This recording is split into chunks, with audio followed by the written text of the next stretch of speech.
For so long, people didn't think that this day would come. And of course, we've been talking to you all throughout the week that will he go or will he stay? Should he stay or should he go?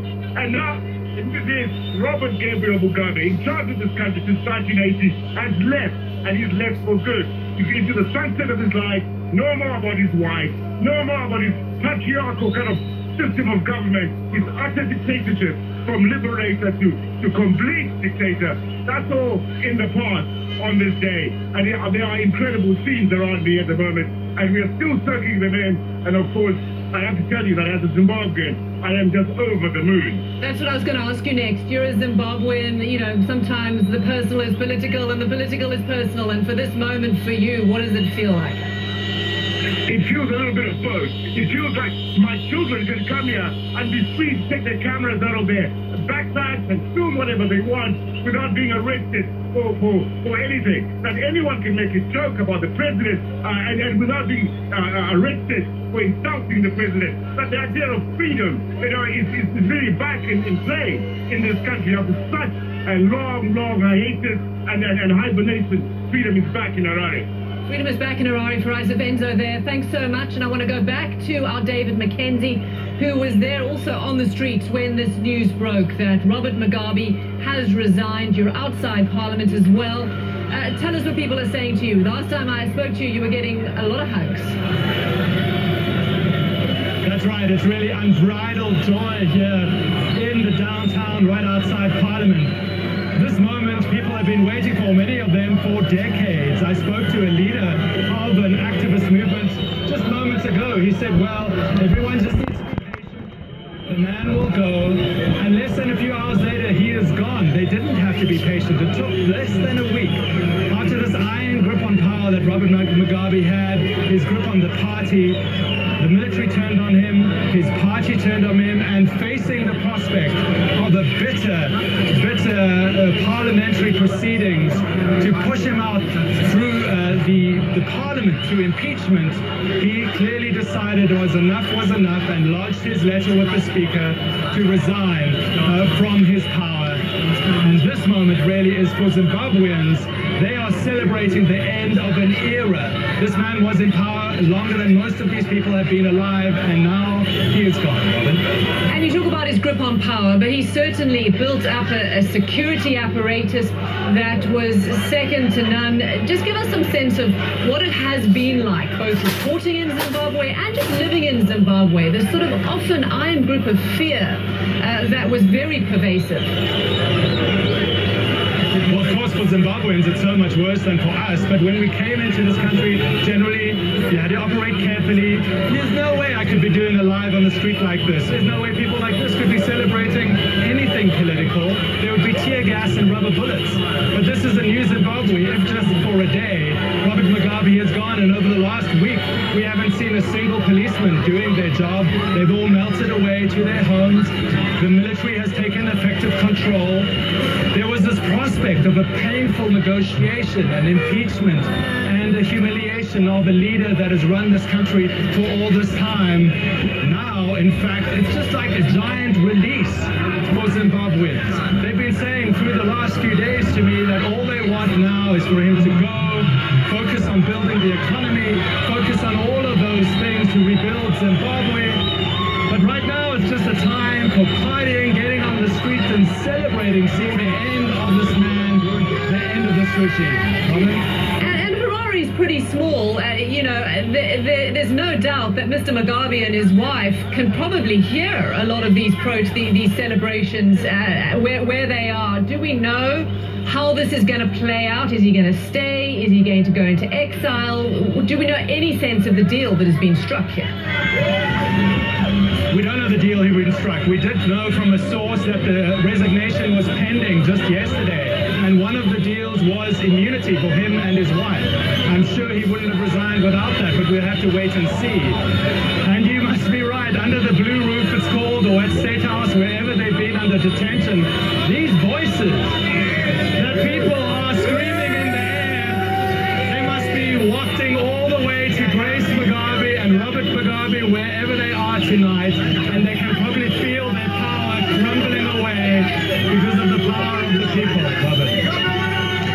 And I think, again, again, what was so striking about this attempted coup, military intervention, whatever it is called, that it has been peaceful and that it has been from within. This wasn't about the opposition or the people taking over. This was about a power shift from within, and that's what's so fascinating here. Well, that's right. This was the party of Zimbabwe, ZANU-PF, imploding on itself. In just a few days from when they fired the vice president in Mnangagwa and really had this power shift within the country. And Grace Mugabe, the first lady, who almost reached to the top of power in this country, saw her power seeping away with the military riding into Harare and the power dissipating from the Mugabe regime. And since then, most people I've spoken to have said it's a matter of time, not if, but when Mugabe leaves. And that pressure from these people behind me, from the military on the streets, from the party within, and from the opposition and activists, that pressure clearly is what got to the old man and forced him to sign that resignation letter. Robin? And he is called the old man. When you're on the streets of Harare, people sort of refer to him as the old man. So there is also a sense of familiarity, the way perhaps you'd call your grandfather. The relationship between Robert Mugabe and his people, and particularly the way he's been held in high esteem, even now, after all these decades of brutality in many ways. This gentlemanly exit in many ways is indicative of Zimbabwe's sort of link still to the liberation war. Perhaps. I have to say you might be right, Robin. But in fact, a lot of people I've been spoken to have said they didn't really care for the history of Robert Mugabe. They said they've only known him as a leader. Few people are alive who necessarily are deeply ingrained in those links to the liberation movement. They just want bread, they just want jobs, they just want a future for themselves and their children. And they saw Robert Mugabe as stopping that future. There is the military side of this, and yes, in that sense, it possibly was the military that wanted to defer to the old man. You had those images of them shaking his hand, insisting that this wasn't a coup. Well, if this was a coup, and it appears in many ways it seems, a very strategic one, that methodically worked to build up the pressure to push him out. This could have got very messy indeed, Robin. People today were fearing even violence on the streets.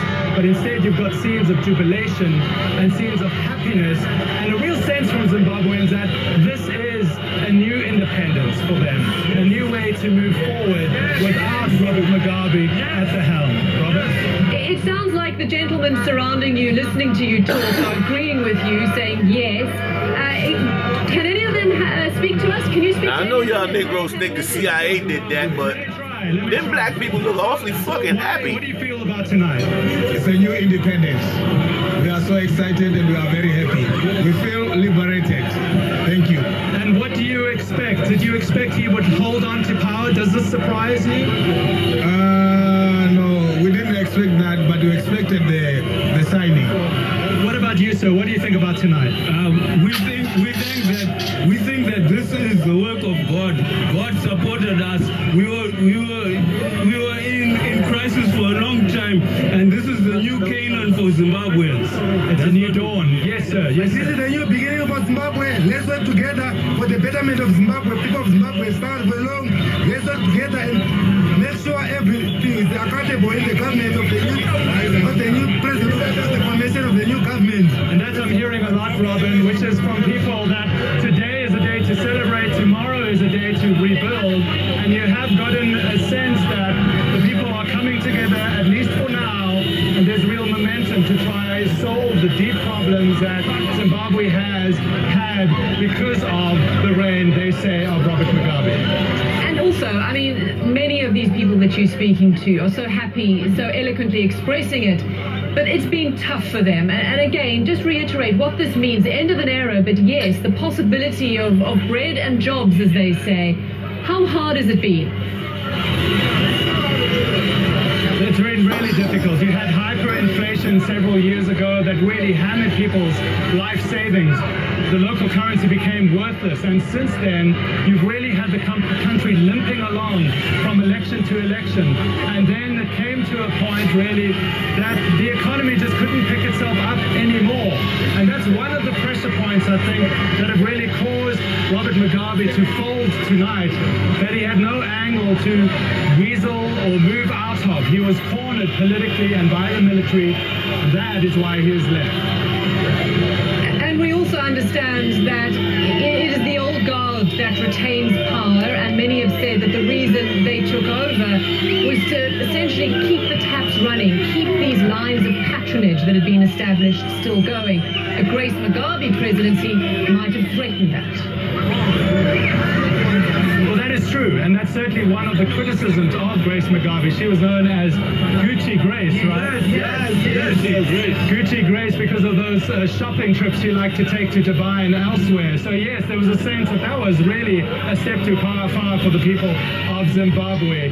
But also there is a fear that whoever comes in next, whether it's most likely former Vice President Emmerson Mnangagwa, there will be more of the same.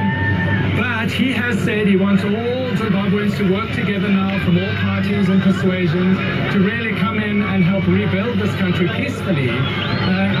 You got the sense today, Robin, that I have to say that this was going to really drag out, that you're going to get a messy transfer of power. It just all came folding so rapidly in the end, like it often does with these regimes. Robert Mugabe is out, the leader that has defined this country. And you know, I don't know, how do you feel tonight? They are very excited. I can't speak to all of them, Robin, but you know, you can feel the energy on the streets. The energy on the street, speaking to all of them, we're seeing this, but maybe the question is, a lot of Robert Mugabe's support came from the rural areas. You wonder how this news is going down in many of these rural areas, and you wonder if the news even got there yet. I'm sure it's got there. You know, Zimbabweans are very active on social media. They've been hooked to their TV sets and to the radio. The state media has just done a 180-degree turn. You never would ever have imagined that ZBC, the state broadcaster, would have criticized Robert Mugabe. In the last few years, that's done an absolute reversal. And so everyone on Sunday was gathered around their television sets, Robin, waiting for the moment for him to resign on national television. It never happened. There was this deep groan across the country, and then just a few days later, it's all over, Robin. It's all over, and that is in many ways the end of the story of this man. But what happens next to the party and the country, David? I mean, I think there really is a sense of what next. What next, indeed. I have to say, I feel we need to give Zimbabweans their moment today and tonight to celebrate. But let's look forward. Emmerson Mnangagwa, the former vice president, this deal would not have been done had there been some way within the party of ZANU-PF to ease him into possibly the next presidency. And so the sense is that he will be the next president, that the situation will have a period of instability, but then Zimbabweans say they want to knuckle down and get to work and rebuild this economy from below the ground level to really revitalize what has been a Zimbabwe that has really struggled over the last few years, Robin. Okay, stay with us. Keep on speaking to all of those joyful people in Harare. Going to come to you back in just a moment. And just to reiterate for our viewers around the world, Robert Mugabe has resigned after 37 years in power. This is the scene in Harare. Jubilation, celebration, singing.